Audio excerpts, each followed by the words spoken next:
mais pourquoi ne monte-t-il pas sur la planche? À chaque rediffusion de Titanic, est la même question qui revient sans cesse. Tous les téléspectateurs espèrent en effet un happy end en voyant voir Jack, le personnage interprété par Leonardo DiCaprio, s'installer sur la porte en bois aux côtés de Rose et survivre au dramatique accident du paquebot. Mais cela n'arrive jamais et le jeune homme finit toujours par mourir de froid avant de rejoindre les fonds abyssales de l'océan. Un scénario tragique qui irrite les téléspectateurs qui estiment qu'il y avait assez de place pour le couple.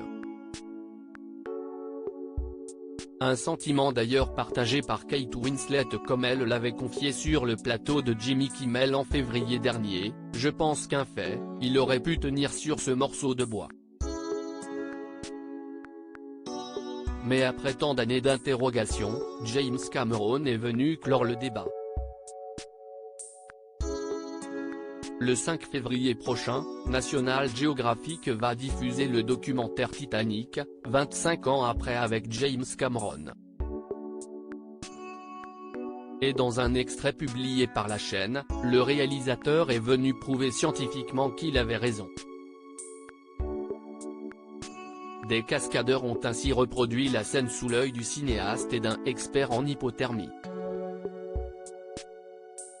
Deux professionnels ont donc sauté dans une piscine d'eau glacée, avant de simuler la noyade de Rose, puis son sauvetage par Jack.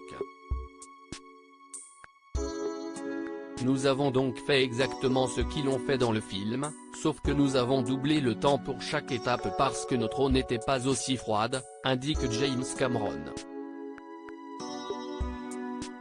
Il y avait assez de place, mais cela n'aurait pas suffi. Un spécialiste détaille ensuite les effets d'une hydrocution causée par une eau à moins de degrés Celsius, le rythme cardiaque accélère, les vaisseaux sanguins se resserrent, la tension artérielle monte immédiatement. Vient alors le moment de la fameuse scène, où les deux cascadeurs tentent de se hisser sur le radeau de fortune. Et après quelques essais, la réponse est sans appel, la planche en bois s'enfonce dans l'eau de quelques centimètres. Le personnage de Jack se retrouve d'ailleurs à moitié immergé dans l'eau, le conduisant une nouvelle fois à une mort certaine. Ce que nous avons vu, c'est qu'il est monté dessus et il a immédiatement commencé à avoir des frissons, des tremblements très forts, explique James Cameron. Une conclusion qui pourrait être difficile à digérer pour certains fans.